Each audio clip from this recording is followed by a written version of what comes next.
welcome to our session today. I am Arka. I'm your host and moderator for today's event. We have luminaries with us on our panel today. So, first on, in terms of learning, uh, Pallavi, this is for you as a starter of the discussion, right? You lead a large and diverse organization with varied needs, and they say that employees must own their learning. Would you want to share with us how have you seen learning culture like this being kind of fostered at the workplace? Well, thanks very much, and hi everyone. I hope everyone is safe. So let me first start by quoting LinkedIn Learning's 2018 Workplace Learning Report. What it says is that 94% of employees say they would stay with their employer longer if the company invested in the employee's career development. All employees want to be in the driver's seat of their own development. So first it starts with the organization itself being aware that they have a responsibility to help employees develop their skills and find a successful career path. To truly foster a culture where employees own their learning, organizations have to work on two pillars and enable these pillars. So the first pillar is a state-of-the-art learning platform. Gone are the days of LMS system. Now is the time of learner experience platforms where learnings are on demand, personalized, and embedded in the daily workflow of the employees. And we have such a platform, we call it the Next. So Next is our new digital learning hub, which addresses all development and learning needs. Through Next, employees access to personalized learning programs from many partners and renowned academic institutions such as Coursera and Harvard. Through these learnings, Next can be accessed from anywhere. It also enables like-minded people to come together and collaborate in communities. So for us, Next gives all Capgemini learners access to 250,000 plus courses and 3 million learning activities across 1,200 sources, empowering them to customize and optimize their individual learning journey. Secondly, I think we need to look at bridging the gap by providing relevant learning tracks. So after adoption of the platform, learning consumption needs to be driven organically. This can be enabled smoothly by providing learning tracks to all employees, and that's how you build a learning culture. So for example, at Capgemini, we have created learning tracks for various sectors and technologies called as skill paths, which in turn are used by employees to upskill themselves in the track of their choice. We've opened all tracks for everyone, so we are driving this culture creation by providing relevant learning tracks as well as giving employees the ownership of their development. Thanks a lot, Pallavi. That sounds really awesome. I'll move on to for us to collect some thoughts from Priyanka. Priyanka, amongst all your rich experiences, you've had some first-hand experiences of M&A situations and stuff, right? So what, in your view, are ways that an organization can remain on a continued learning journey, even in those kinds of volatile times?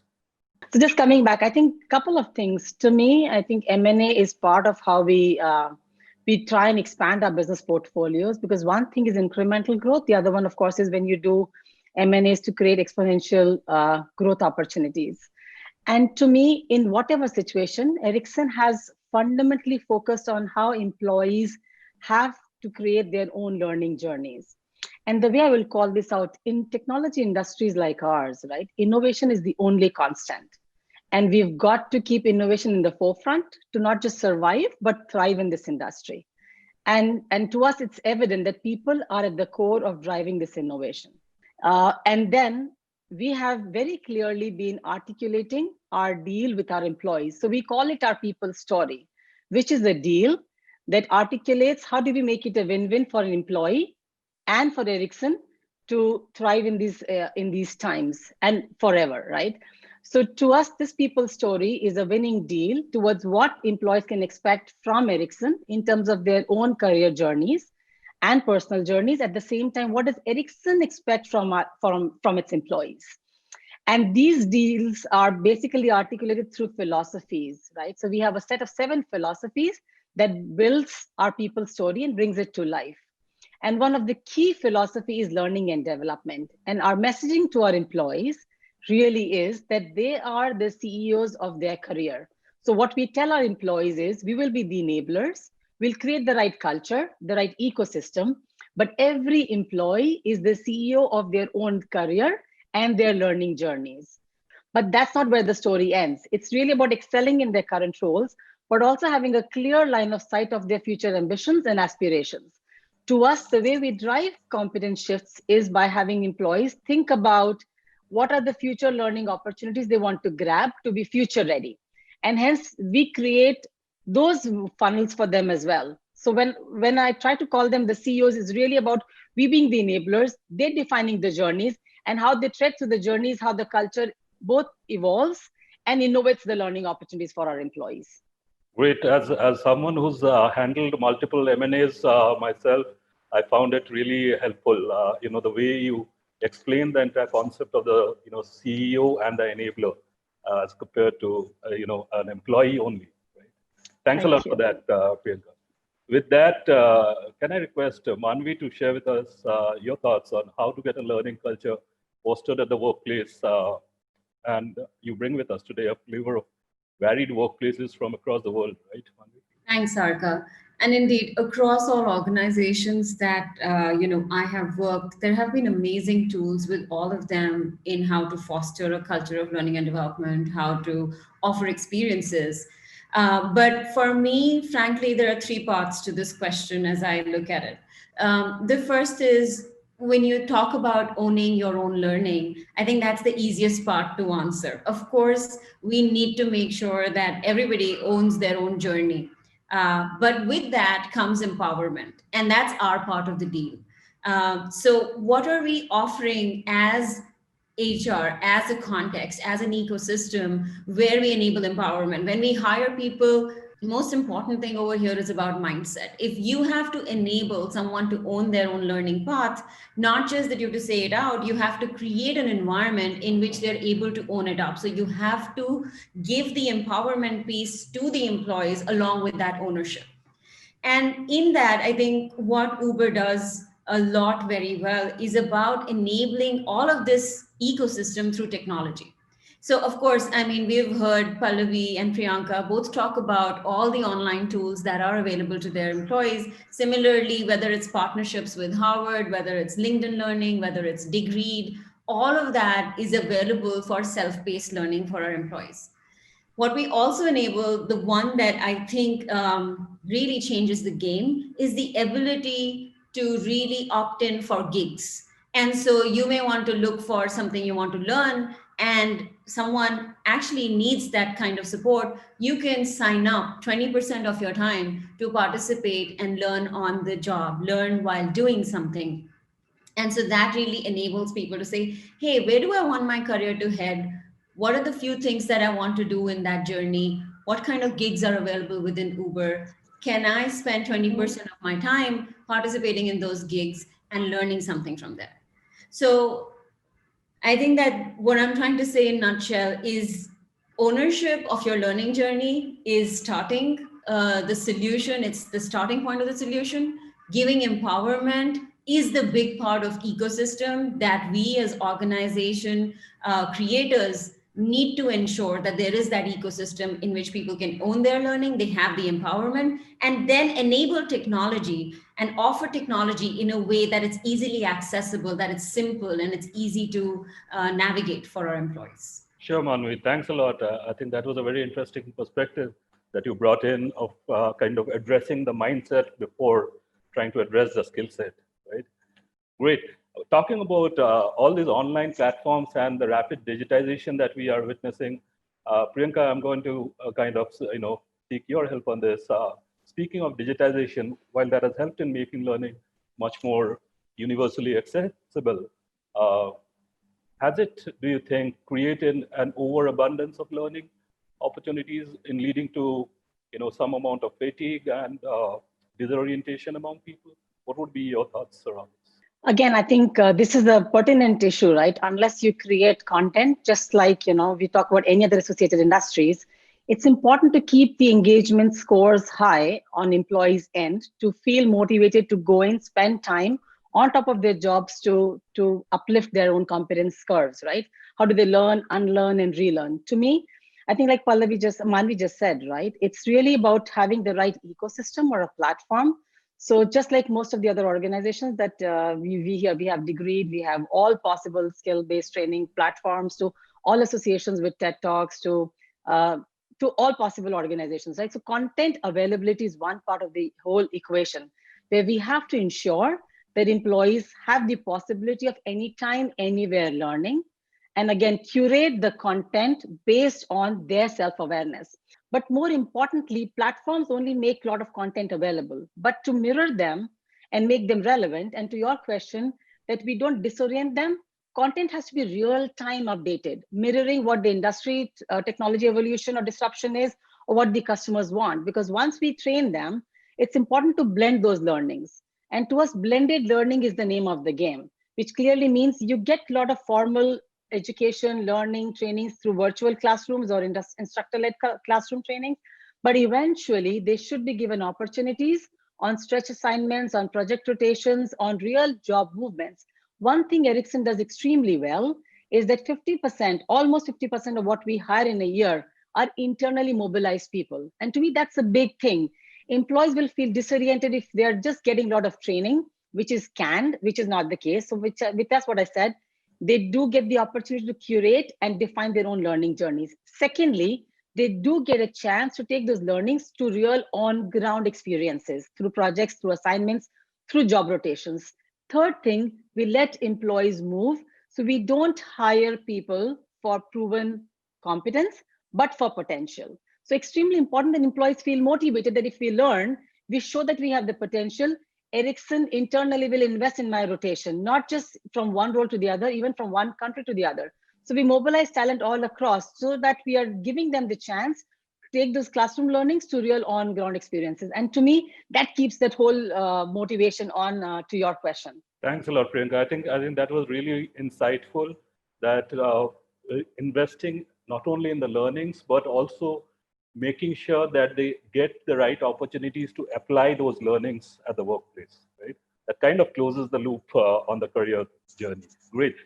Pallavi, would you have any additional dimensions to add on this from what we got from Manvi and Prem? Sure. So, I think we've already said that the primary factor of learning fatigue could be the lack of awareness as to what is the best content for an individual amongst the sea of content which is available. So as an organization, I think our responsibility doesn't only stop at providing the best in class content on top platforms. It has to be superimposed with meaningful and relevant learnings, just as Priyanka mentioned. Learnings that are relevant and personalized to an individual help avoid veering into learning fatigue in an effective manner. So to enable this, we are following a few pointers at Capgemini. So first of all, we don't push too many learning options at once.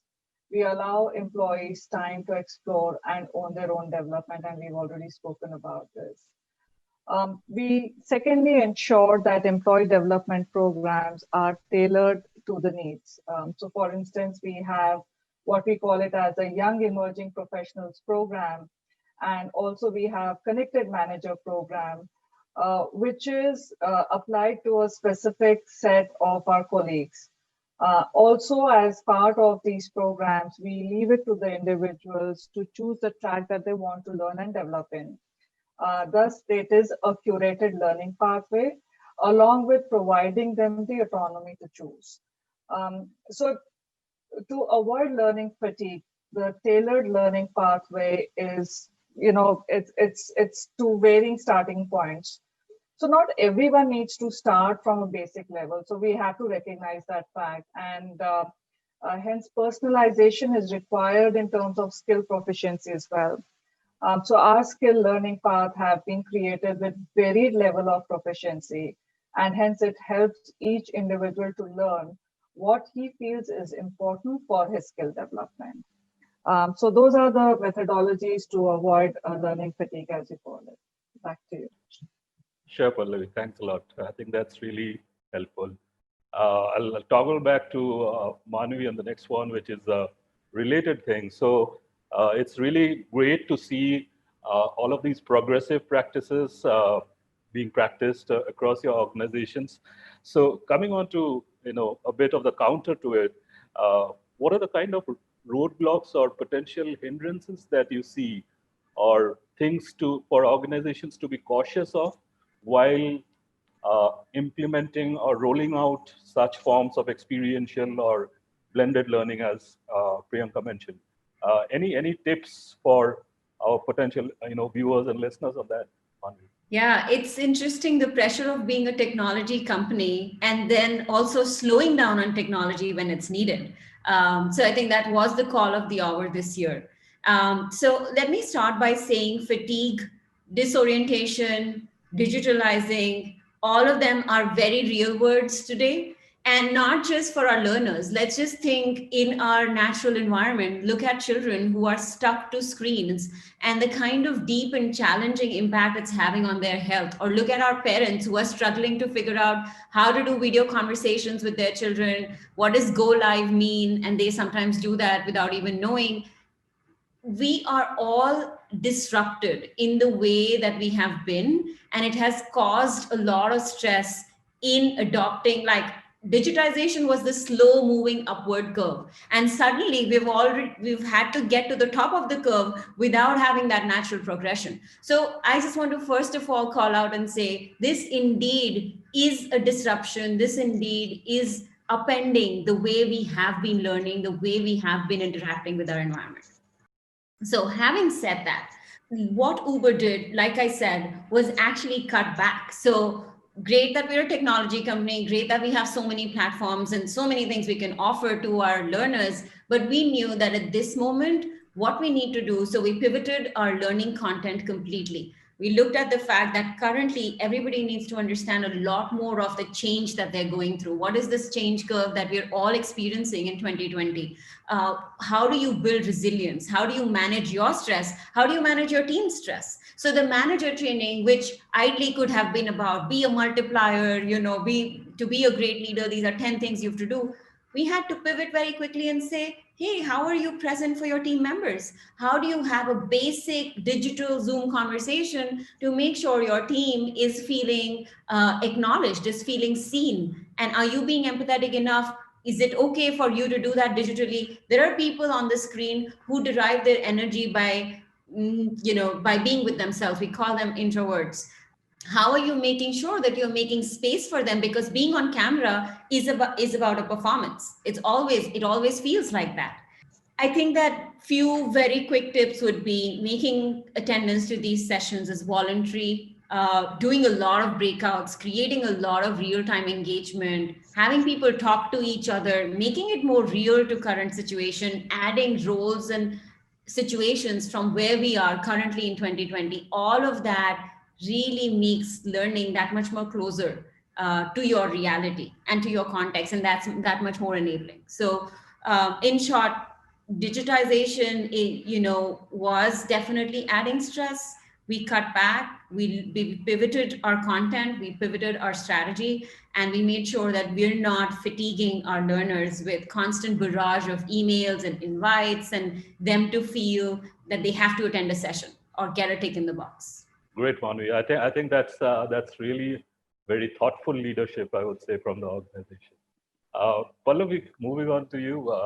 Would you have some tips for our viewers in terms of what are the pointers to kind of keep in mind or be mindful about while rolling out such digital learning journeys? So, I think we all need to look at the fact that, and this is research which says, right, that 10%, your development comes through 10% with workshops, 20% through mentoring and coaching, and 70% of the rest is through on-the-job action learning. So whatever is learned via structured e-learning has to be supported by practicing, real life with whether it is through action learning projects, stretch projects, mentoring and shadowing.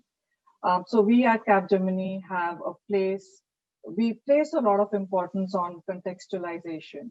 So we include workplace case studies in all our behavior program, which helps participants acclimatize the learnings to the real workplace situations. So there are various benefits, as we know all about this, is the relevancy. So the concepts learned becomes more relevant to the necessary work that one does day-to-day life. It becomes more engaging because there is an application to the learning that you're doing. And then, of course, you have the quick feedback where whatever you have learned at the workplace provides an automatic self-feedback, which goes in a long way of growth of the individual. So along with the learning also needs to come the opportunity to do real life actioning on what the learning has been about. Thanks a lot, Pallavi. I think that pretty much ties back again to what Priyanka was sharing with us a while back in terms of not only kind of investing in people's learning, but also being able to give them or create avenues where they can apply those learnings at the workplace and really raise their competency bars, right? So Priyanka, I'm going to come back to you on one more buzzword which has been going on, which is about gamifying learning. What are your thoughts around that and your organization's thoughts around that? Again, I think gamification has been a great way to build or an activity of stickiness of employees towards whatever we are investing in, right? Because in this era today, when you're inundated with so much of information, there's a little bit of overload of data, like you said, right?